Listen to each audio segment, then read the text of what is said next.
This will be a video to help in tying of your tzitzit. I'm using the top of a chair as though it is the hole of the talit. So I start with the strings going through the hole, and there will be 4 strings, but when they go through and they double up, they become a total of 8. The first thing is making sure that your 4 short ones are roughly equal in length. When you bundle them together with the other, make sure that you have all the ends together, and you'll notice that one, the shamash, is really, really long. That's because it's going to be the winding one. And as it winds, all of that extra length is going to disappear. The first step that we do is on the side of the talit, not the bottom, making sure that our ends are all even. We are going to make the beginning of how you would tie your shoes. So we are going to bring it through the loop and then pull it up next to the fabric as we say, l'shem mitzvat tzitzit, for the sake of doing a mitzvah. Now that's how you would begin to tie your shoes, making the bow would come next, except we're not going to do that. We are going to do it the reverse way, but we're going to take the other side and bring it through, and then pulling it close, we have 2 of those initial tyings for your shoes, and that will make a knot. Once we have that, and I'll need to help you with this, we're going to take the 4 short ones that are all together, and we're going to create a slip knot that somehow keeps these 4 together. Because after all of our windings, we're going to keep coming together and doing that double knot again. And we want to use the same 4. So I will have to help you with this, but there is a way to make a slip knot where I bring it around one finger, I wind it around, hold it between my fingers, bring this one over, and then as I slide this loop off my finger, I end up with a slip knot that can be taken out. But the main thing now is I have 4 that I can always identify. I have the other side with the really long one, which we're going to use right now. The first step I want to ask you to do is to take that super long one and make sure that it's not tangled up here at the top. In the other hand, you're going to hold the 4, the now doubled up 4 strings, and you want to hold it so that it's fairly tight along here.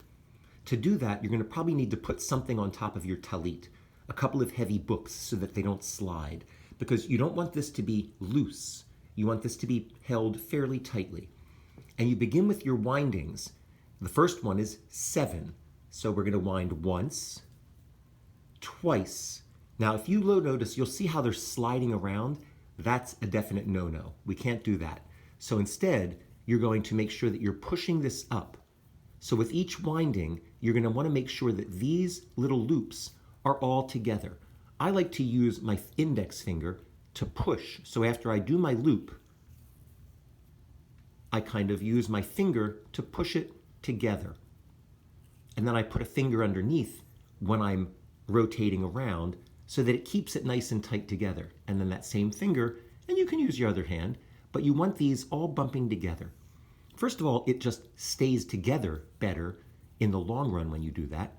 And 2, it makes it prettier. All right, so here's 5 and 6. And you can double check by counting 1, 2, 3, 4, 5, 6, and 7. Now, once you know you have your 7, here's the trick. If I let go of this, it's all going to come unwound. So what I need to do is pinch it, hold it, and now I've got to go back to these 4 that I separated. I want to get those 4 separate. And now I let go at the top, and now I can make my first double knot. I pull this through the middle like I'm starting my shoelaces, and now as you can see, it holds it together. Now I'll switch hands and I'll do the other one through the middle, and I will do that knot. That is my first set of windings with 7 right here. To move on to your second set of windings, which is 8, you'll need to take all 8 of the short ones again, separating out the long one. And you'll simply repeat the process, holding, keeping your finger up here, and now starting, once you're ready to go, there's usually a half wind to begin with. We'll go once, push it up, 2, scrunch it up there. 3, pushing it with my finger and holding it. 4, 5, 6, 7. Now this one is going to be 8. As I come around with 8, I make sure they're nice and snug together. And now I take my 4 and 4, and I put one end through, and I tie a knot. Now I can switch hands. It just makes it even to be switching the hands. Put the other one through, and now I have 7 and 8. We're going to go ahead and do the same thing, taking out the really long one again, and we're going to be adding 11, and then a double knot, and 13. So hopefully this is clear to all of you, but I'm happy to help.